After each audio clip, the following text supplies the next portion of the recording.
I don't know. I'll start with this. What do you think of Spencer Carver as a coach? And I know you've only had a limited interaction with him, but he's now a head coach in the NHL. Yeah, I mean, it's deserving. Obviously, a really good hockey mind.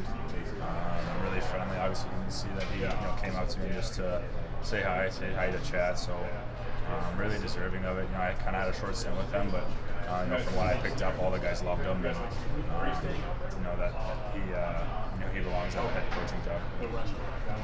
I was curious. There was reports last trade deadline that the team told you that you were sick. Did that actually happen, or were you at any time nervous that you might be put into a deal? I mean, at that time, I wasn't really asking or thinking about it. Really, I think that's kind of out of my hands.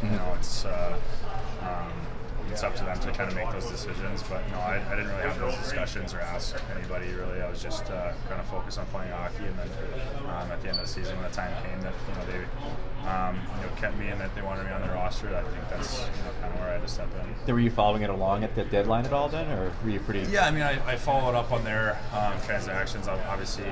In the summer too, just following along on the new signings and the trade deadline and stuff. You kind of see it over social media and just kind of the buzz around Leafs Nation. It's a pretty big city, so word spreads pretty fast. And but yeah, I just won't try to focus on it too much. And, at that time, just focus on the season. But in the summer, it was awesome to see that they're making good moves and trying to become a better team.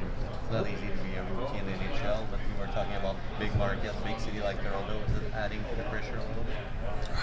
I mean, they always, and I think the guys always say this, and that the pressure is a privilege there.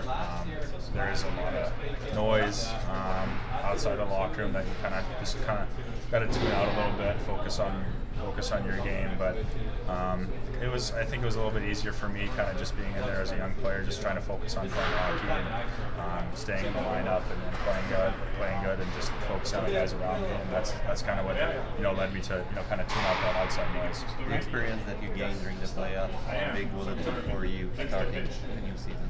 Yeah, I think it kind of makes me a little more familiar with the NHL pace and the game. So I'm excited to go back there and train with the guys, just get familiar with the place. And so yeah, it was a good opportunity to get to play that. But it's no guarantee that I make the roster this year. I have to show up to training camp and be prepared.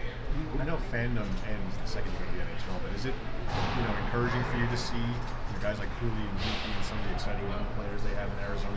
Do you want to see Arizona do well?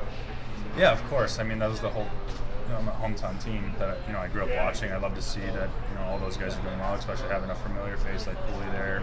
I'd love for them to do well. I think they're going to trend in the right direction here soon, but I think they have a good staff there too, and I have some familiar connections with Doan as well. So I wish them all the best. I think it's always good to see your hometown team doing well and being successful. Do you feel there's a hockey market there to be built still? For sure.